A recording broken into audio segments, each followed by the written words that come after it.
போன மேட்ச்ல ஒரு பேட்டிங் டிசப்பாயின்மெண்ட்னா இந்த மேட்ச்ல பவுலிங் மொத்தமாவே டிசப்பாயின்மெண்ட் சொல்லணும். ஏன்னா 210 ரன் அடிச்சோம், அதை சேப்பாகல நம்மளால டிஃபெண்ட் பண்ண முடியல.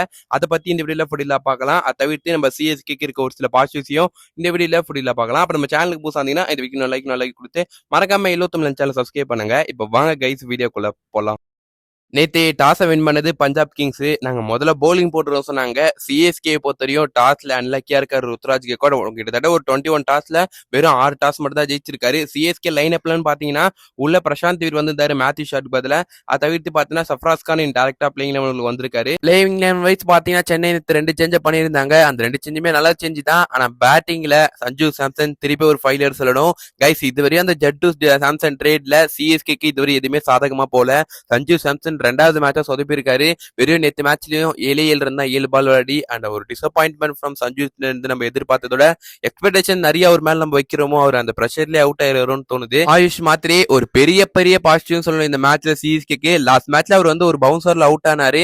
ஆனா அதுக்கப்புறமா அவர் டீம்ல வேணுமான்னு நம்ம எல்லாருமே கொஸ்டின் எழுப்பணும். அதுக்கெல்லாம் நம்ம எல்லாருக்குமே அவர் பேட்டால நேற்று ரிப்ளை கொடுத்திருப்பாரு சொல்லணும். நல்ல பேட்டிங் தான் ஆயுஷ் மாத்திரே கிட்ட இருந்து. ஒரு ஷார்ட் பால் எல்லாம் போட்டா நல்ல புல் ஷாட் வச்சிருக்காரு. செம்மையா விளையாடிருந்தாரு நேத்து. அவர் ஒரு 50 அடிச்சிருப்பாரு. அடுத்து 43 பால்ஸ்ல 73 ரன்ஸ் அடிச்சிருப்பாரு.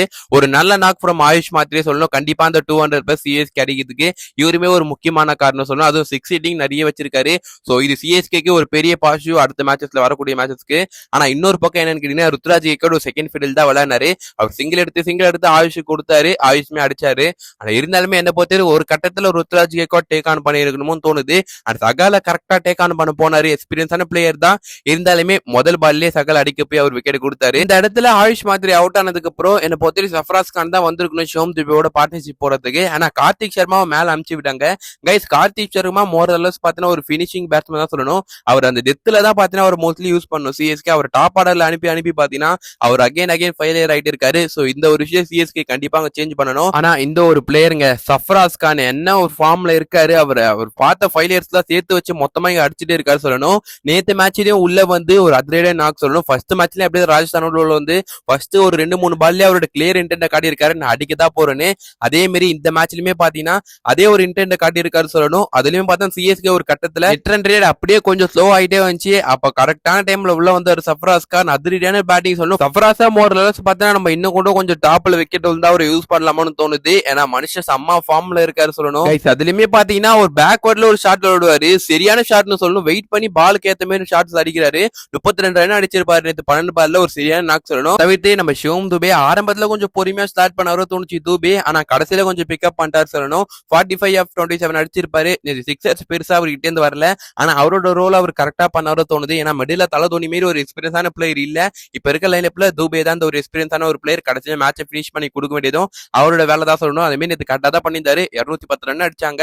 அந்த சிஎஸ்கே இன்னமும் பாத்தீங்கன்னா ஒரு 20-30 ரன்ஸ் ஷார்ட் ஒன்னு தோணுது என்ன பொறுத்தவரைக்கும். சிஎஸ்கே இந்த மாதிரி ஒரு போலிங் லைனப் வச்சிருந்தோம்னா 210 இல்ல 250 அடிச்சாலும் நம்மளால கண்டிப்பா டிஃபெண்ட் பண்ண முடியாது சொல்லணும். நேற்று ஒரு புவர் போலிங் டிசப்பாயின்மெண்ட் சிஎஸ்கே கிட்ட இருந்து கண்டிப்பா சொல்லணும் கைஸ். ஏன்னா நூர் அகமது பாத்தீங்கன்னா நம்ம போன வருஷம் லாஸ்ட் இயர்ல நூர் அகமது கலக்கி இருந்தாரு பவுலிங்ல.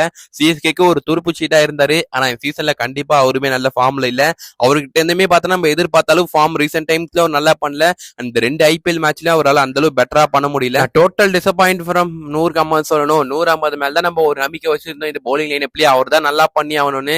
ஆனா அவருமே பாத்தீங்கன்னா நேற்று நல்லா பண்ணலங்க. 4 ஓவர் போட்டு 38 ரன் கொடுத்திருக்காரு. போலிங் லைனப்ல நான் ஓரளவு நம்பிக்கை வச்சிருந்தா கண்டிப்பா நூறு ரன் சொல்லணும். இப்ப அவருமே போரா போலிங் போறாரு. நேற்று இம்பாக்ட் சப்ல ராகுல் சகர் உள்ள கொண்டு வந்தோம். எனக்கு ஒன்னு புரியல. ருத்ராஜ் கெக்வாட்டோட ஸ்ட்ராட்டஜி என்னதான் பண்றாரு தெரியல. நேற்று இம்பாக்ட் சப்ல ராகுல் சகர் உள்ள கொண்டு வந்திருப்பாங்க. இதுக்கு ராகுல் சகரை கொண்டு வந்தாங்க தெரியல. ஏன்னா விக்கெட்ல ஒன்னும் இல்ல பெருசா ஸ்பின்னர்ஸுக்கு. ஏன்னா சகலே பாத்தீங்கன்னா வெறும் 3 ஓவர் தான் போட்டாரு பஞ்சாப் கிங்ஸ் ஓவராலா.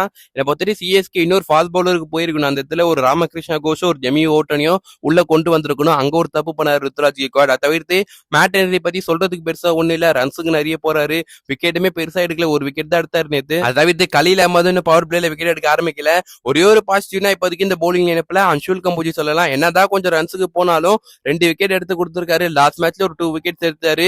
சோ இவரோட ஃபார்ம் சிஎஸ்கேக்கு ரொம்ப முக்கியம் சொல்லணும். கொஞ்சம் ரன்ஸ் லீக் பண்ணாம போலிங் போட்டாருன்னா நல்லா இருக்கும் கைஸ். ஆரம்பத்துல நிறைய ரன்ஸுக்கு போறாரு.